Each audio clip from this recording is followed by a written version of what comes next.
I watched as my daughter Chloe took the $2,000 necklace I'd worked double shifts all year to buy, smiled a thin, dismissive smile, and immediately re-gifted it to her rich stepmom Victoria.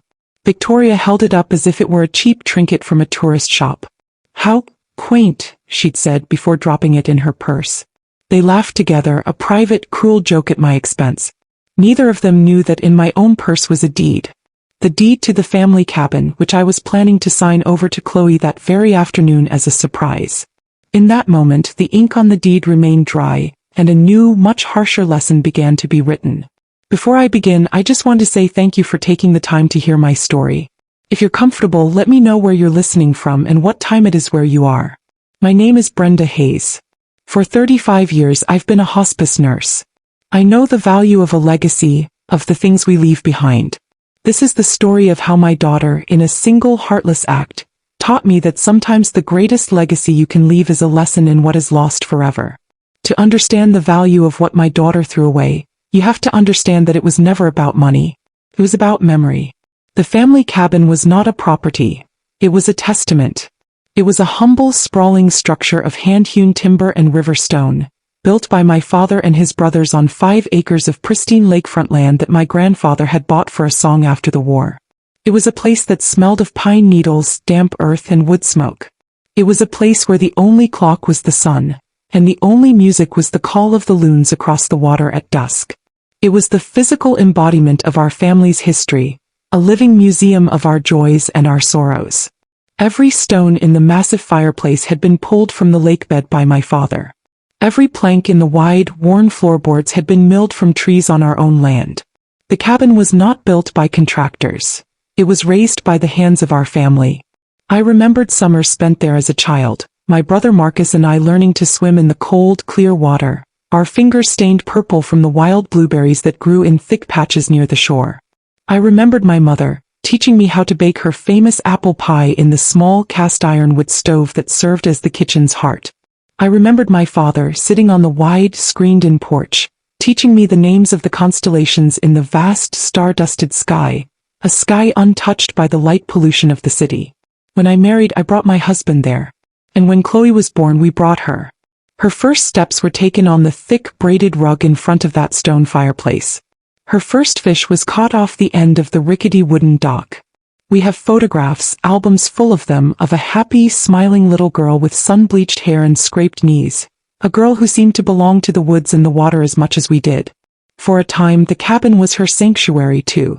But as she grew older, the magic of the cabin began to fade for her. The rustic charm she had once loved became, in her teenage eyes, a source of embarrassment. The lack of Wi-Fi, the spotty cell service, the simple, quiet rhythm of life there, all became things to be complained about. The cabin could not compete with the siren song of the mall, of sleepovers with friends, of the bright, noisy, and increasingly materialistic world she was so eager to join. My decision to give her the cabin was, I see now, a desperate act of a mother's heart. It was a last-ditch effort to reconnect her to the person she had been, to the values our family had always held. I was turning 60 soon.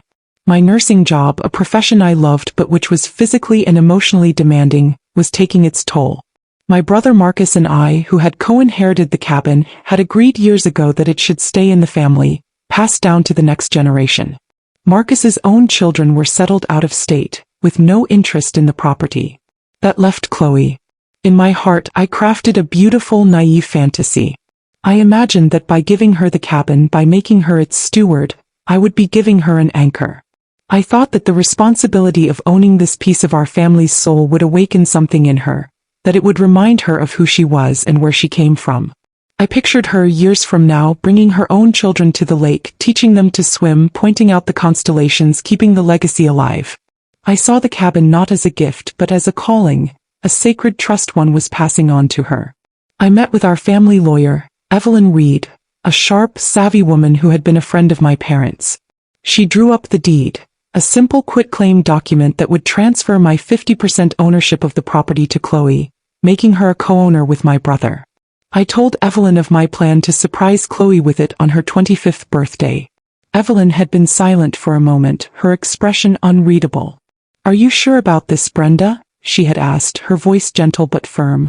"It's a significant asset. The land alone. I had cut her off, my heart filled with a foolish maternal optimism. It's not about the asset, Evelyn, I'd said. It's about the family. It's about the memories. Chloe will understand that. Evelyn had simply nodded, but I saw a flicker of doubt in her eyes, a doubt my own blind love refused to acknowledge. The deed was drawn up, notarized and placed in a crisp manila envelope. It sat in my purse, a tangible symbol of my hope, of my faith in the daughter I thought I knew. I was so focused on the sentimental value of the gift that I had completely forgotten what Evelyn had tried to tell me, what my daughter had been showing me for years, that in her world sentiment had no value at all. Only a price tag did. And the price of the lesson I was about to learn was the shattering of my own heart. The slow, creeping rot of my daughter's character was a tragedy that unfolded in two distinct acts, two separate worlds. There was my world, the world of her childhood, a modest, comfortable home filled with the quiet rhythms of a life built on hard work and simple pleasures. And then there was their world, the glittering, intoxicating universe of her father and her stepmother Victoria, a world built on a foundation of new money, brand names, and a relentless, competitive pursuit of social status. Chloe had a foot in both worlds, but her heart, I was beginning to realize, belonged entirely to the one I could not give her. My ex-husband Robert had left me years ago for Victoria, a woman whose family had come into a sudden, massive fortune from a lucky tech investment. He had traded our comfortable, shared history for a life of instant, effortless luxury. I had never begrudged him his happiness, but I had watched with a growing sense of dread as his new life, and his new wife, began to poison our daughter. Victoria was a woman who was allergic to anything that wasn't the best, the newest, the most expensive. She was a master of the subtle, condescending put-down, the backhanded compliment that was designed to make you feel small. She treated me with a kind of polite, dismissive pity, as if I were a poor, unfortunate creature she had to tolerate for her husband's sake. And she saw Chloe not as a stepdaughter to be loved, but as a project, a lump of clay to be molded in her own image. She showered Chloe with gifts, not out of affection but as a strategic tool of alienation. Every birthday, every holiday was a competition, one I could never win. I would save for months to buy Chloe a thoughtful, meaningful gift, something I knew she would love. And Victoria would casually present her with a designer handbag that cost more than my monthly mortgage payment. She was not just giving a gift, she was making a statement.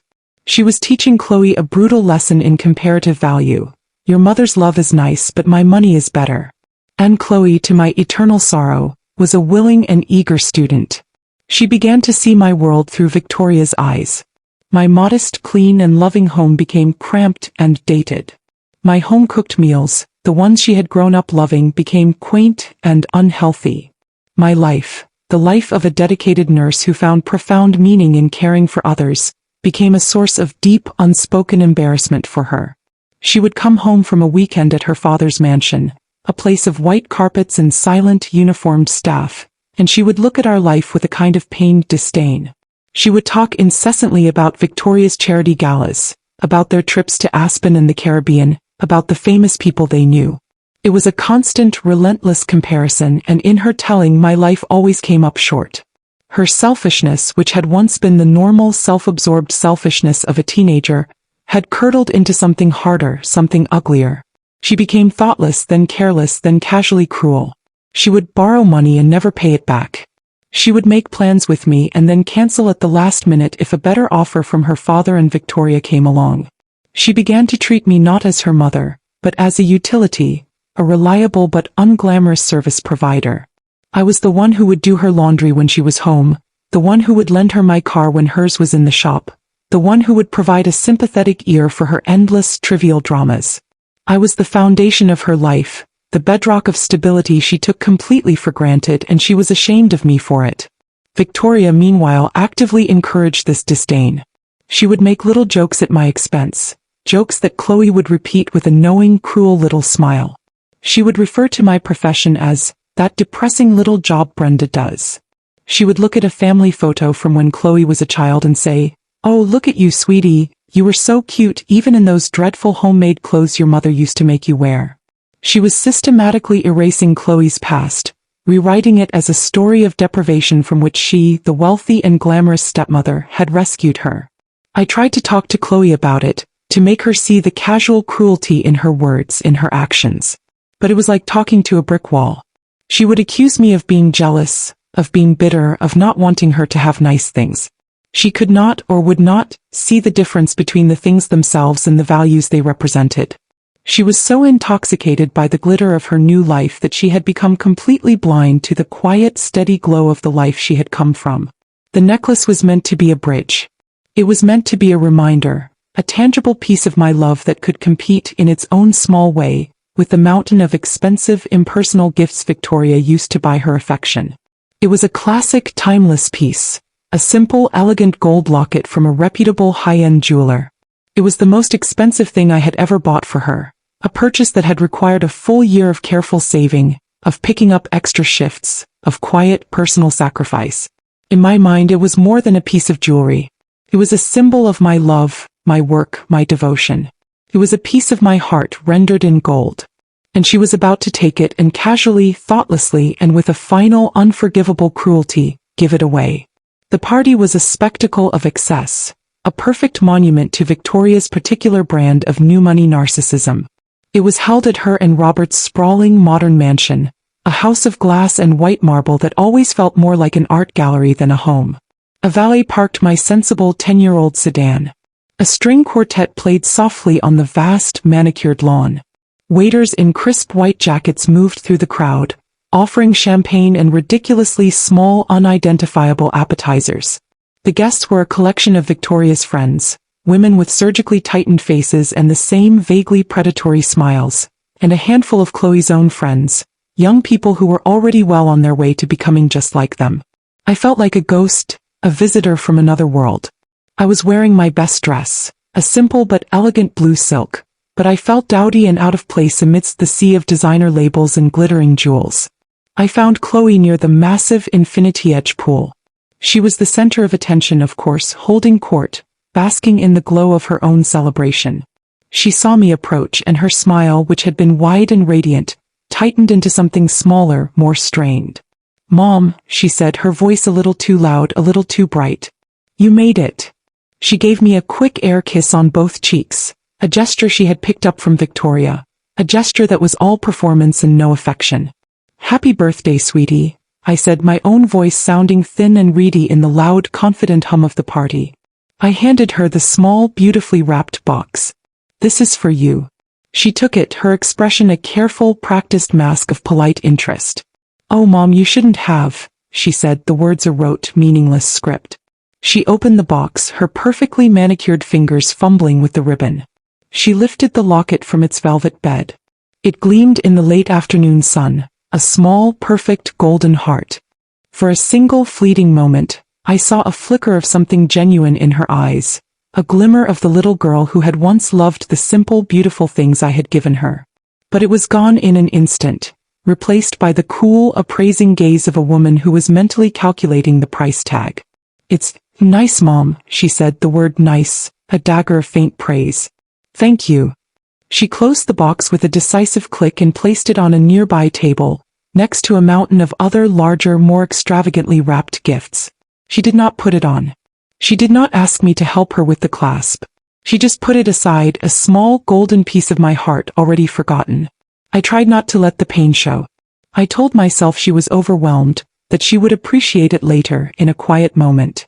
I retreated to the edge of the party, a silent observer, and I watched my daughter. I watched her open her other gifts with squeals of performative delight. A diamond tennis bracelet from her father, a trip to Paris from a group of her friends, and from Victoria the main event, a brand new luxury convertible which had been hidden behind a large screen and was now unveiled to a chorus of oohs and ahs.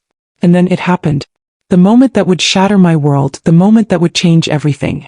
I was standing near the French doors that led back into the house, trying to be invisible, when I saw Chloe pick up my small gift box from the table. She walked over to Victoria, who was standing with a small group of her friends, the queens of the social scene. I couldn't hear what they were saying, but I could see the gestures, the smiles, the intimate, conspiratorial air between them. Chloe said something to Victoria, and then she handed her the box. Victoria opened it, a look of mild, amused curiosity on her face. She took out the locket, my locket, the one I had worked a year of double shifts to pay for. She held it up, dangling it from her fingers as if it were a dead mouse. She looked at it for a long moment, a small, cruel smile playing on her lips. Then she looked at Chloe and she said something that made all of her friends laugh, a sharp, brittle sound like breaking glass. And then, in a gesture of the most profound, the most absolute, the most soul-crushing disrespect I have ever witnessed, she dropped my gift, my sacrifice, my love into her designer handbag, a piece of forgotten, worthless trinket. Chloe didn't protest. She didn't defend me. She didn't try to explain the sentimental value of the gift. She just stood there, basking in the warm, approving glow of her stepmother's laughter. She had not just regifted my love, she had traded it. She had traded it for a laugh, for a moment of inclusion, for the approval of a woman who represented everything she so desperately wanted to be. In that single, silent and devastating transaction, she had made her choice. She had chosen her world. And she had just, with a final, brutal finality, closed the door on mine. The world went silent. The sound of the string quartet, the laughter, the clinking of champagne glasses, all of it faded into a dull, distant roar, the sound of blood rushing in my ears.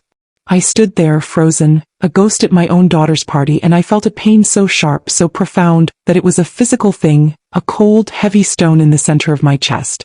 I saw the scene replay in my mind over and over, a silent, torturous film loop. The way Chloe had handed over the box, a casual, thoughtless offering. The way Victoria had held up the locket, her expression a perfect blend of amusement and contempt. The laughter of her friends, a chorus of casual, upper-class cruelty. And my daughter, my Chloe, standing in the middle of it all, smiling, a willing participant in her own mother's humiliation. Something inside me broke in that moment. It was not a loud, shattering break, but a quiet, clean and irreversible snap. It was the sound of a mother's heart, a heart that had been stretched to its absolute limit by years of hope, of denial, of making excuses, finally giving way. The woman I had been just 5 minutes earlier, the mother who had walked into this party with a heart full of love and a purse full of hope for her daughter's future, was gone. And the woman who was left in her place was a stranger to me, a woman hollowed out by a grief so total that it felt like a kind of death. I didn't scream. I didn't cry. I didn't march across the lawn and confront them. That was what they would have expected, what they would have wanted. A scene. A drama. An emotional outburst from the hysterical working-class mother that would have only served to validate their own sense of superiority. I would not give them the satisfaction. That I just turned. My movements felt slow, detached, as if I were moving through water. I walked back through the crowd, a phantom in a blue silk dress, and no one seemed to notice me. I was invisible, a person who was not of their world, a person who did not matter. I found my purse on a small table near the entrance where I had left it. I picked it up. The smooth, worn leather felt unfamiliar in my hand. I could feel the stiff, rectangular corner of the manila envelope inside. The deed. The deed to the cabin, the symbol of my hope, of my legacy, of the future I had so foolishly tried to give to a daughter who did not want it. It felt like a block of ice against my skin. I walked out the massive front door of the mansion into the warm, late afternoon sun. The valet, a young man with kind eyes, saw me and hurried to retrieve my car. He pulled up in my sensible, reliable sedan, a car that suddenly looked so small, so humble, so out of place in the long, curving driveway filled with gleaming luxury vehicles. I got into the driver's seat. The familiar smell of the car, a faint scent of the antiseptic wipes I used at the hospital, was a comfort, a small anchor to my own real world. I started the engine. And as I pulled away from the curb, I did not look back. I did not spare a single glance for the grand, cold house, for the beautiful, ugly party, for the daughter who was no longer my own. I was driving away from more than just a party. I was driving away from a lifetime of illusions. The illusion that my daughter loved me. The illusion that our shared history mattered to her. The illusion that a mother's sacrifice could ever compete with the seductive glitter of a rich woman's gold. The ink on the deed was still dry. And in that moment I knew with a certainty that was as cold and as hard as the stone in my chest, that it would remain that way forever. The drive home was a long, silent blur. The familiar streets of my own neighborhood, the comfortable, tree-lined avenues of the life I had built, looked alien, as if I were seeing them for the first time. I felt like a stranger in my own life, a tourist who had just taken a wrong turn and ended up in a place she did not recognize. The pain in my chest had subsided, replaced by a vast, empty, and terrifying numbness. I pulled into my driveway, the crunch of the gravel under my tires a loud, jarring sound in the quiet evening. I sat in the car for a long time, the engine off, my hands still gripping the steering wheel. I couldn't bring myself to go inside. My small, warm, loving home suddenly felt like a museum, a collection of artifacts from a life that was no longer mine, a life that had included a daughter who loved me. Finally, I reached for my phone. My fingers felt clumsy, disconnected from my brain. I scrolled through my contacts, past the name that was a fresh, open wound, and I found the one person in the world I knew would understand. I called my brother Marcus. He answered on the second ring, his voice a deep, familiar, and blessedly normal rumble. "Hey Bren. How was the big party? Did the princess enjoy her coronation?" His tone was light, teasing, but I knew that beneath it lay a deep and long-standing concern for me, and a profound disapproval of his niece's life choices. And then, the numbness that had been holding me together shattered, and a single ragged sob escaped my lips. The change in his voice was instantaneous. The teasing big brother was gone, replaced by the fierce, protective man who had been my staunchest defender my entire life. "Brenda? What is it? What's wrong? What did she do?" And I told him. My voice was a choked, broken whisper, punctuated by the tears I could no longer hold back. I told him about the necklace, about the year of saving, about the hope I had poured into that small, golden object. And then I told him what I had seen. I described the casual, cruel transaction, the dismissive smile on Victoria's face, the laughter of her friends, and the complicit, smiling silence of my own daughter. The silence on the other end of the line was not the silence of shock. It was the silence of a long, weary, and deeply sad confirmation. It was the silence of a man who was hearing the news he had been expecting and dreading for years. "That's it," he finally said, his voice a low, dangerous growl, an anger so profound it seemed to vibrate through the phone. "That is it, Brenda. I have had it. I have watched you kill yourself for that girl. I have watched you make excuses for her, defend her, let her walk all over you. But this is a different level. This is a betrayal of you, and it is a betrayal of Mom and Dad's memory. I don't know what to do, Marcus," I whispered, my voice a child's voice, small and lost. "Yes, you do," he said, his voice firm, resolute, the voice of a man who was about to take charge. "The first thing you're going to do is listen to me. Are you listening?" "Yes," I sobbed.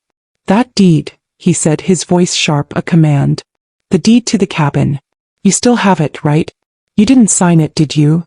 "It's here," I said, my hand going to my purse, to the stiff, unforgiving corner of the manila envelope. "In my bag. It's not signed." "Good," he said, a wave of profound relief in his voice. "Here is what you are going to do. You're going to walk into your house. You're going to take that deed out of that envelope. And you are going to tear it into 1,000 tiny pieces. And then you are going to burn the pieces. Do you understand me, Brenda? That cabin is Mom and Dad's legacy. It is our history. It belongs to someone who understands what that means. And that girl, your daughter, has just proven beyond any shadow of a doubt that she is not that person. She made her choice, Bren. She chose the diamonds and the champagne. She doesn't get the lake and the stars too. She doesn't get to have both." His words, as harsh as they were a kind of liberation. He was giving me permission to do the one thing I had been too heartbroken, too loving, too much of a mother to do for myself. He was giving me permission to let her go. He was giving me permission to protect myself, to protect our family's legacy from the person who was supposed to be its future. "She chose her family, Brenda," he said, his voice softening with a deep, sad, and final resignation. "And it isn't us. It's time we chose ours too. And right now that's just you and me. And we are going to protect what's ours." I hung up the phone, my tears finally beginning to subside, replaced by a new, cold, and unfamiliar resolve. My brother was right. A choice had been made. And now I had to make mine. I got out of the car, walked into my house, and took the deed out of my purse. I did not tear it up. Not yet. Tearing it up was an act of passion, of anger. I was beyond that now. What I was about to do required not passion but a plan. It required a lawyer. The next morning I woke up a different woman. The grief was still there, a dull, heavy ache in the center of my chest, but the heartbroken, weeping mother of the night before was gone. In her place was a woman I had not seen in a very long time, a woman with a core of cold, hard, and deeply pragmatic resolve. I was a nurse. I had spent my entire life dealing with the stark, unforgiving realities of life and death. I knew how to be clinical. I knew how to be detached. And I knew how to make a hard, necessary decision and see it through to its conclusion. My daughter's betrayal had been a kind of death. The death of the relationship I thought we had. The death of the daughter I thought I knew. And now it was time to deal with the estate. I did not call Chloe. I did not call my ex-husband. I called Evelyn Reed.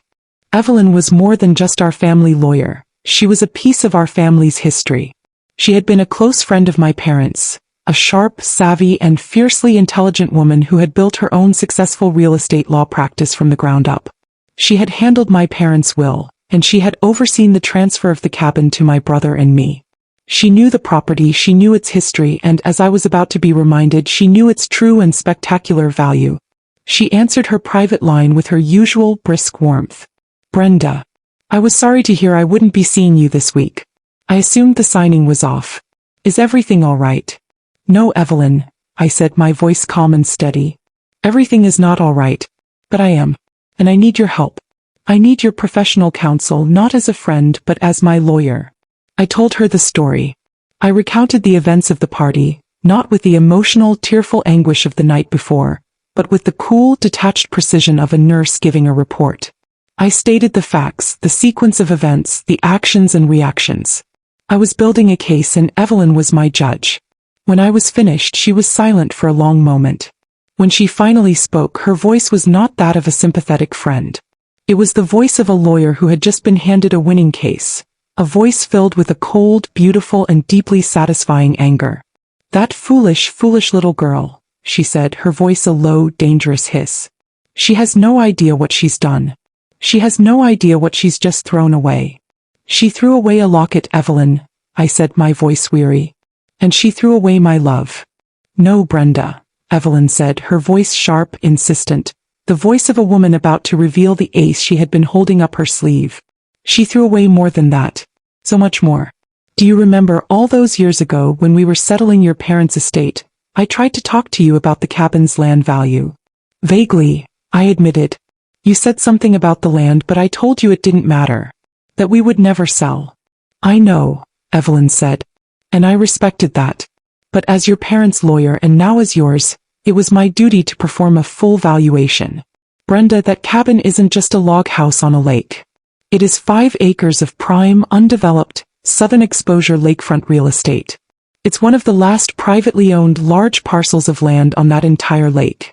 For the last 20 years, developers have been trying to get their hands on it. I have a standing file, a thick one, of unsolicited offers I've received for that property, offers I never bothered you with because I knew you weren't interested. She paused, letting the weight of her words sink in. Brenda, she said, her voice slow and deliberate. That cabin your daughter is so dismissive of, that rustic little piece of family history. It's not just a sentimental object. It is a multi-million-dollar asset. The number hung in the air, so vast, so shocking that I couldn't quite process it. I had always thought of the cabin in terms of its emotional value, its history. I had never, not once, considered its monetary worth. The most recent offer, Evelyn continued, and I could hear the faint rustle of papers as she opened a file, came in 6 months ago. From a high-end eco-luxury resort developer. They are prepared to offer $2 million for the land, Brenda. $2 million. And that, in my professional opinion, is a lowball offer. The land is likely worth closer to $3 million. I sat there, in my small, quiet living room, the phone pressed to my ear, and I felt the entire world shift on its axis. My daughter had not just thrown away a piece of her family's history.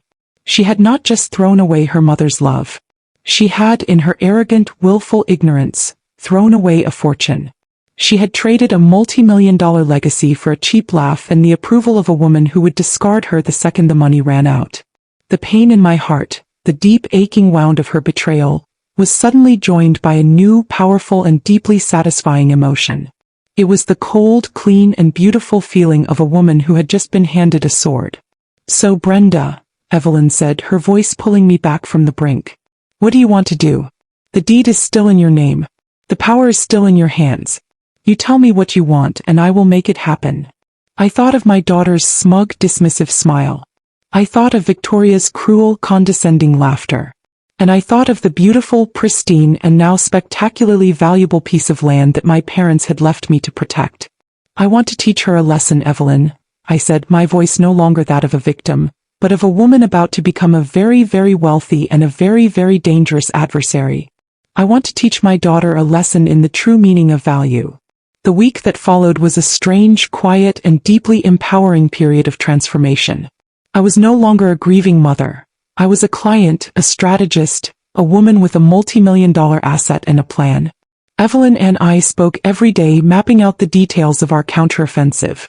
The plan was simple, elegant, and beautifully, deliciously cruel. It was designed not just to deny Chloe the inheritance she had so foolishly discarded, but to force her to confront the full, spectacular, and monetary value of her own ignorance. The first step was to play the part of the wounded but ultimately forgiving mother. I waited a full week, a week of complete and total silence, letting Chloe stew in the aftermath of the party. I knew she would be feeling a flicker of something, not remorse but a low-grade, anxious guilt, the kind a person feels when they know they have behaved badly but are not yet prepared to admit it. When I finally called her, my voice was a carefully crafted instrument of maternal sorrow. It was soft, sad, and filled with a weary, wounded love. "Chloe, sweetie," I began, "we need to talk about the party." She was immediately defensive, her voice sharp and brittle. "Mom, if this is about the necklace, I can explain. It wasn't a big deal. Victoria just really loved it, and you know how she is." "It's not about the necklace, Chloe," I lied, my voice a gentle, forgiving wave that washed away her protests. "It's about the cabin. I was hurt, I'll admit it. But I've had some time to think. And I was wrong to let my feelings get in the way of my promise to you. The cabin is yours. It's your legacy. And I am going to sign the deed over to you just as I planned." The relief in her voice was so profound, so absolute that it was almost pathetic. "Oh, Mom," she gushed, her voice thick with a sudden manufactured affection. "Thank you. Thank you so much. You have no idea what this means to me. I was so worried you were mad." "I was," I admitted, my voice a perfect imitation of a mother's pained honesty. "But you are my daughter. And I love you. And the cabin should be yours." She had taken the bait. She believed she had won, that my soft, sentimental mother's heart had triumphed over my momentary anger. She believed the cabin, her rustic, worthless, but sentimentally significant inheritance, was secure. "There's just one thing," I added, my voice casual, almost an afterthought. "Evelyn says that before we can do the transfer, we need to get a formal appraisal of the property. It's a legal thing for tax purposes. Something about establishing a baseline value for the estate. It's just a formality." "An appraisal?" she asked, her voice laced with an impatient, bored sigh. "Ugh, that sounds so boring. How long will that take?" "Not long at all," I said, my voice a soothing, reassuring balm. "Evelyn has already taken care of it. She says the report will be ready next week. We can all meet in her office on Friday to go over it, and then we can sign the deed right then and there." "Fine," she said, her relief and excitement overriding her impatience. "Whatever. Just tell me when and where." She had no idea what she had just agreed to. She was walking into an ambush, a beautifully orchestrated legal and financial trap, and she was doing it with a smug, confident smile on her face. She thought she was coming to a boring meeting to sign a piece of paper that would give her a worthless old cabin. She had no idea she was about to attend a multi-million-dollar presentation on the true cost of her own betrayal. The stage was set. The trap was laid. And the guest of honor was about to make her grand and final entrance. The day of the meeting was a cool, gray Friday. I dressed with a quiet, deliberate purpose. I wore a simple, dark gray dress, the kind of sensible, understated outfit a hospice nurse would wear. I wanted to look like the woman she thought I was. A simple, grieving mother, a woman of modest means and even more modest understanding. I was the sheep walking into the wolf's den, and I wanted to make sure my costume was perfect. I arrived at Evelyn's downtown office building early. The office was a sleek, modern space, a world of glass and steel that was a far cry from my own comfortable, cluttered life. It was a place of power, of money, of high-stakes deals. It was the perfect stage for the drama we were about to produce. Evelyn met me in the lobby, her expression a mixture of a lawyer's cool professionalism and a friend's warm, conspiratorial glee. "Are you ready for this?" she asked, her eyes shining with a predatory light. "I'm ready," I said, my own voice calm and steady. She led me not to her own smaller office, but to the firm's main boardroom. It was an intimidating space, dominated by a massive polished granite table that could seat 20. At one end of the table sat a man I did not recognize, a handsome silver-haired man in an impeccably tailored suit. Brenda, Evelyn said, I'd like you to meet Mr. Harrison. He's the CEO of the development firm that has been trying to buy your parents' land for the last 10 years. Mr. Harrison stood and shook my hand, his grip firm, his smile respectful. Mrs. Hayes, he said, his voice a low, pleasant baritone. It is an absolute honor to finally meet you. Your parents were wonderful people. And the property they left you is, without a doubt, the most beautiful piece of land on that entire lake. My offer, I assure you, is more than serious. He was not just a developer. He was a gentleman, a man who understood the art of the deal and the importance of respect. He was the perfect, unwitting co-conspirator in our little play. Chloe arrived exactly on time, striding into the boardroom with an air of impatient, self-important purpose. She was dressed in a ridiculously expensive, fashion-forward outfit that was completely out of place in the sober corporate environment. She saw me and her face broke into a wide, patronizing smile.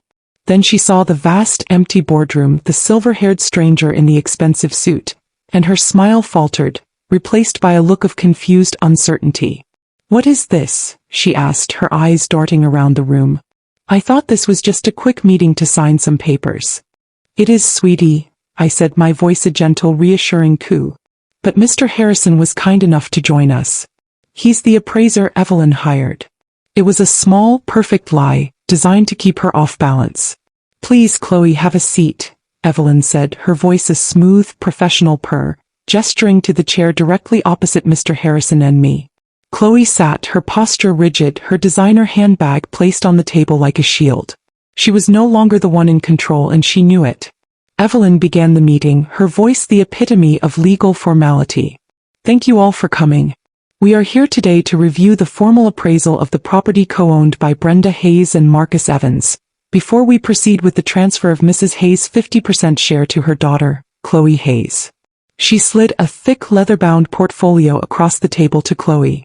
This, she said, is the appraisal report. Chloe opened it, her expression a mixture of boredom and impatience. She was expecting a simple one-page document with a low, uninteresting number on it.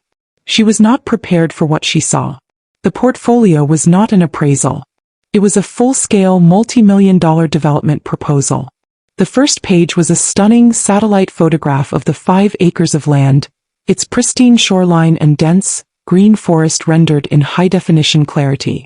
The following pages were filled with architectural renderings of a small, exclusive and breathtakingly beautiful luxury resort, a collection of eco-friendly glass and timber villas that seemed to float among the trees. There were profit and loss projections, market analyses, and on the final devastating page, a formal legally binding offer from Mr. Harrison's company to purchase the 5-acre parcel of land for the sum of $2 million. Chloe stared at the final page, her face a pale, blank mask of utter, uncomprehending shock. She looked up from the portfolio, her eyes wide, her mouth slightly agape. She looked at Mr. Harrison, then at Evelyn, and then finally at me. She was looking at her simple, dowdy, and financially naive mother, and for the first time in her entire self-absorbed life, she was seeing a stranger, a woman who held a power she could not comprehend. The worthless, rustic cabin she had so casually and contemptuously dismissed had just, in the space of 5 short minutes, transformed into a $2 million jackpot.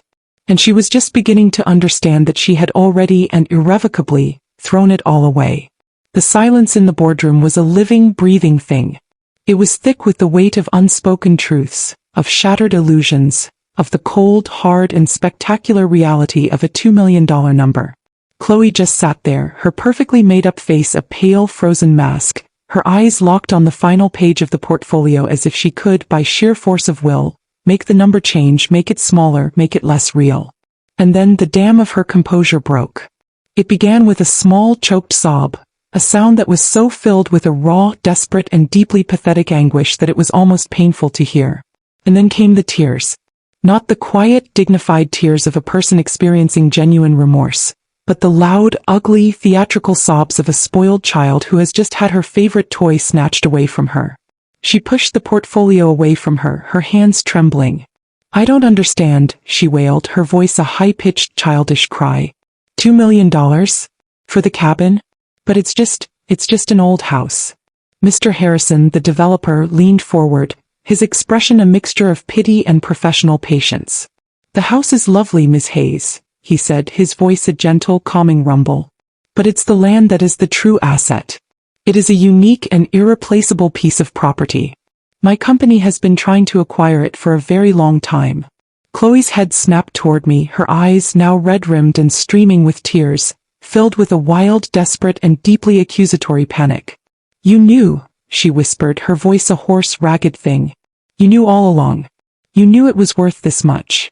I said nothing. I just held her gaze, my expression a calm, unreadable slate. And then came the apology. It was a masterpiece of the genre, a desperate, frantic, and utterly transparent performance of a remorse she did not feel. "Mom," she cried, her voice now a pleading, desperate wail. She stood up and stumbled around the massive table, coming to my side, trying to take my hands in hers. I pulled them away, placing them calmly in my lap. "Mom, I am so sorry. About the necklace. About everything. It was a terrible mistake. I wasn't thinking. Victoria, she can be very persuasive, and I got caught up in the moment. It meant nothing. I swear. It was a stupid, thoughtless thing to do, and I have been sick about it ever since." He was lying. I knew it. Evelyn knew it. And I think on some level even she knew it. But she was desperate. She was a drowning woman, and she was grasping at any piece of driftwood she could find. "The cabin," she continued, her voice dropping to a low, conspiratorial whisper, as if we were the only two people in the room. "The cabin is the most important thing in the world to me. It's our history. It's Dad's memory. It's everything. I would never ever want to sell it. I want to keep it in the family forever. Just like you wanted. I want to bring my own children there one day. I want to teach them to swim in the lake, to fish off the dock. I want to keep the legacy alive. For you, for Dad, for all of us." She was reciting my own dreams back to me, my own foolish maternal fantasies, and she was using them as a weapon, as a tool of manipulation. She was trying to convince me that she was the daughter I had always wanted her to be, the daughter she had so brutally and publicly proven she was not. She fell to her knees beside my chair, a gesture of such a high theatrical drama that it was almost comical. She buried her face in my lap, her sobs now a series of loud, gulping and deeply unattractive gasps. "Please, Mom," she begged, her voice muffled by the fabric of my dress. "Please forgive me. Please don't let this one stupid mistake ruin everything. Please, let's just tear up that offer and go home. Let's sign the deed. Let's keep the cabin. Let's keep our family together." It was a brilliant performance. It was a 5-star award-winning portrayal of a daughter's remorse. It had everything: tears, self-flagellation, a desperate appeal to family and legacy. But it was all a lie. It was a $2 million apology. And it was about to be rejected with extreme prejudice. I let her cry. I let her sob. I let her play out her entire, pathetic and deeply insulting performance to its conclusion. I sat there, a silent, still point in the storm of her manufactured emotion, and I felt nothing. No pity. No sympathy. No flicker of the old, familiar maternal love that had been the guiding principle of my entire life. That part of me was gone, killed on the manicured lawn of her stepmother's mansion. When her sobs finally began to subside, when her well of crocodile tears had finally run dry, I placed my hand on her head. It was not a gesture of comfort. It was a gesture of dismissal. "Get up, Chloe," I said, my voice quiet, but with an underlying tone of such cold, hard finality that it made her flinch. She looked up at me, her face a mess of smeared makeup and genuine, terrified hope. I waited until she had returned to her seat, a shamed, trembling child being called to the principal's office. I looked at her, and for the first time I spoke the truth, the whole, unvarnished and brutal truth of what I had seen and what I had decided. "I saw your true character at that party, Chloe," I began, my voice as calm and as steady as a surgeon's scalpel. "It was not a mistake. It was not a misunderstanding. It was a choice. You chose to take a gift that was a symbol of my love and my sacrifice, And you chose to trade it for the approval of a woman who has nothing but contempt for me, and for the life I represent. You chose her world over mine. And choices, as you are about to learn, have consequences. I turned to Evelyn, who was watching the scene with a look of grim, righteous satisfaction. Evelyn, I said, my voice clear and authoritative, please inform my daughter of my final decision regarding the property. Evelyn nodded, a slow, deliberate motion. She put on a pair of reading glasses and picked up a single sheet of paper from the table before her. As per your mother's instructions, she said, her voice the epitome of cool, legal formality, the property at 12 Lakeview Road will be sold. Mr. Harrison's offer of $2 million has been accepted, pending your Uncle Marcus's approval, which has already been secured. A small, strangled gasp escaped Chloe's lips. The proceeds from the sale, Evelyn continued, her eyes fixed on the paper, will be placed into a new ironclad trust, of which your mother is the sole trustee. From that trust, a one-time $500,000 donation will be made, in the name of your late grandparents, to the State Parks Foundation, for the specific purpose of preserving wilderness areas and wetlands. She looked up over the top of her glasses directly at Chloe. Your mother felt, and I agree, that this was the most fitting way to honor your grandparents' love of nature. And the rest? Chloe whispered, her voice a barely audible, desperate croak. The rest of the money? The rest of the money, I said, my voice cutting through the silence, sharp and clean, is for me. It is my retirement fund. I am quitting my job, Chloe. I am done working double shifts. I am done sacrificing. I am going to use the money my parents left me to finally live my own life. A life of comfort, of peace, and of freedom from the endless, grasping needs of others.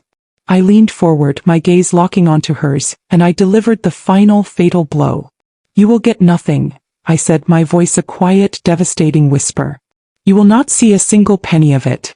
Not now. Not ever. You had a choice between a $2,000 necklace and a $2 million legacy. You chose the necklace. Or rather, you chose to throw it away. And now, you get to live with the consequences of that choice. This meeting is over. The aftermath was a quiet, slow, and deeply satisfying unraveling. Chloe was left with nothing.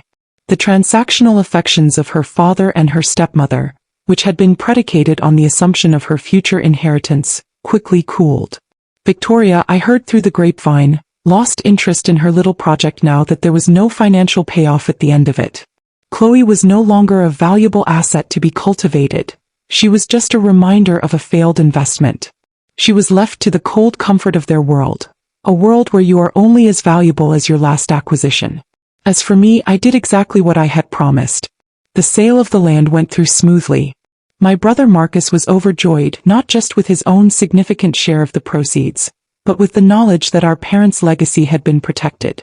The donation was made, a beautiful new wilderness preserve was named in honor of my parents, and I, for the first time in my entire adult life, retired. I did not buy a mansion. I did not buy a fancy car. I sold my own modest home and bought a small, beautiful condominium in a new building that overlooked the very state park I had helped to fund. It was a place of quiet, of peace, of beauty. It was a home, not a statement. The story ends not with a bang but with a quiet, peaceful morning about a year after the sale. I was sitting on my new balcony, a cup of coffee in my hand, watching the sun rise over the misty, tree-lined hills of the park. The air was clean, the silence was broken only by the sound of birdsong, and I felt a sense of profound, unshakable peace. I had not just protected my family's legacy, I had transformed it. It was no longer a piece of property, a building of wood and stone. It was now a living, breathing piece of the natural world, a place of beauty and tranquility that would be protected and enjoyed by generations of people to come. It was a legacy worthy of my parents' memory. I thought of Chloe as I sometimes did, not with anger, not with hatred, but with a kind of sad, detached pity. She had been given a choice, a test. She had been asked to weigh the value of a memory against the price of a trinket, the value of a legacy against the fleeting approval of a shallow woman. And she had failed. She had failed spectacularly, and in doing so she had lost more than just a fortune. She had lost her history. She had lost her family. She had lost her soul. I took a sip of my coffee, the warm ceramic a comfort in my hands. The view from my balcony was priceless. And it was mine. I had learned, in the most painful and yet most liberating way possible, the true meaning of value. And I had discovered that sometimes, the greatest inheritance is not the one you are given, but the one you have the wisdom and the courage to protect.